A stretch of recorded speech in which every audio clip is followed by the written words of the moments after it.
A man sneaked into a girl's house to collect a debt, but strangely, the girl acted like she didn't see him, just clutching a piece of moldy bread and retreating to a corner to eat. The man ignored her and kept searching around, but after combing through the entire place, he found nothing. In a harsh tone, he asked where she had hidden all the valuable things, but the girl gave no response at all. After several rounds of questioning and testing, he finally realized the girl was deaf and blind, a person with both visual and hearing impairments. For a moment he softened, unsure whether to keep searching, because the girl's mom owed him a lot of money and had been killed in an accident at work. As the acting team leader, the man had gone to the hospital to visit her, but unexpectedly found that the woman was already a cold corpse. Since no relatives of the deceased could be found, the police gave the man the mom's belongings. He felt incredibly frustrated, not knowing how to recover the debt, so he followed the address to her home, hoping to find something valuable to cover the debt. But after searching, he came up empty-handed. He had no choice but to pin his hopes on the girl's dad. After learning of his wife's death, the man didn't show an ounce of grief. Instead, he cursed him out and said they had divorced long ago, then hung up. The man stood on the balcony smoking in frustration. The girl smelled the familiar cigarette smoke and thought her mom had come back. She pounded hard on the floor to signal her mom to hurry over. Confused, the man leaned closer, and the girl threw herself into his arms. Only when she touched his face did she suddenly realize he wasn't her mom. She immediately screamed in terror. The scream quickly drew the landlord's attention. To avoid complications, the man had to open the door to the female landlord outside. But before he could explain, the landlord assumed he was the girl's father and scolded him with the nastiest words, saying he was a terrible dad and urged him to pay next month's rent soon. Otherwise, at the end of the month she'd return his deposit and make him move out with the girl. Hearing there was still a deposit to get back, the man instantly saw hope. He played along and said he was the girl's father, promising to move out the following month. Seeing that the landlord didn't suspect anything, he felt secretly pleased,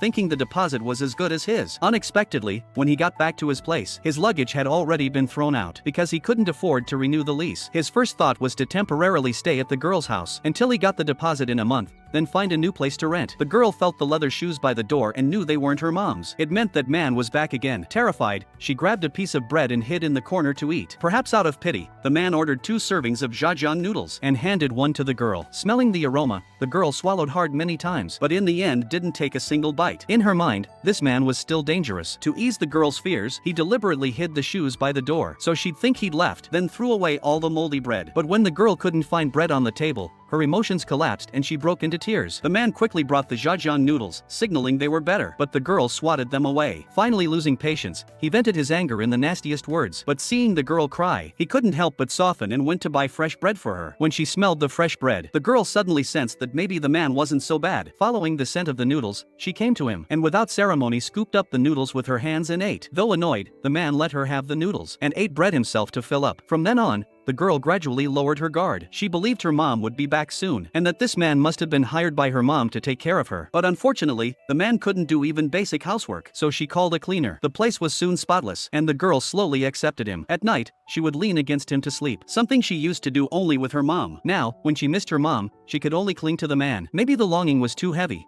and the girl suddenly vomited non-stop. The man carried her to the hospital overnight, but the hospital was already closed. He carried her like that the entire night. From that day, the girl grew more and more dependent on the man, and the man's feelings for the girl became more genuine. He paid out of pocket to send the girl to a special school, but when the teacher learned she was both deaf and blind, they refused to enroll her. Unwilling to give up, the man bought simple text toys and taught her to read and write using direct touch. The girl was bright and learned quickly each time, except she always misspelled dad as bread. Just then, court officers showed up, seizing all the property in the girl's home on account of unpaid debt, including that rental deposit. That was the man's only hope, now shattered without warning, until he found his mom's memo and saw that the girl's aunt still owed $3,000 in loans. It was undoubtedly the only lifeline in their predicament. So he set off with the girl and his mom's ashes on a journey to find family, which would also become a journey of mutual redemption for him and the girl. Without the aunt's exact address, he could only ask around, but days passed with no results. Their dry food supply slowly ran out. With no money left, he stole a watermelon from a melon shed when no one was around. He thought he'd pulled it off perfectly, not knowing it had been captured clearly on camera. It was the first time the girl had ever eaten watermelon. The man spit the seeds into her palm, signaling that the seeds shouldn't be eaten, but the girl playfully spat them onto his face. In the afternoon, rain began to fall. Exhausted, the man just wanted to rest in the car, but the girl kept pestering him to go out and play. Unable to resist, he agreed reluctantly. The cool breeze by the river, the refreshing raindrops, the earthy fragrance mixed with the freshness of grass. These beauties of nature shone like a beam of light into the girl's dark world, and subtly changed touched the man's heart. He would use every trick to amuse the girl, gently take her hand, let her sense what things look like, and patiently teach her to write their names in his palm. Meanwhile, the melon field owner had tracked them down. Faced with solid evidence, the man had no way to refute it. Unable to pay, he worked off the debt with physical labor in the shed. Seeing his diligence, the woman didn't dwell on the theft, and even invited them to share a meal. The girl chewed her food thoroughly, then spit some out and held it to the man's mouth. Not understanding, he rejected it with disgust. An old man nearby explained that was a child's way of showing love. Only people they truly cherish would share what they think is delicious. Hearing that, the man fell silent. Growing up,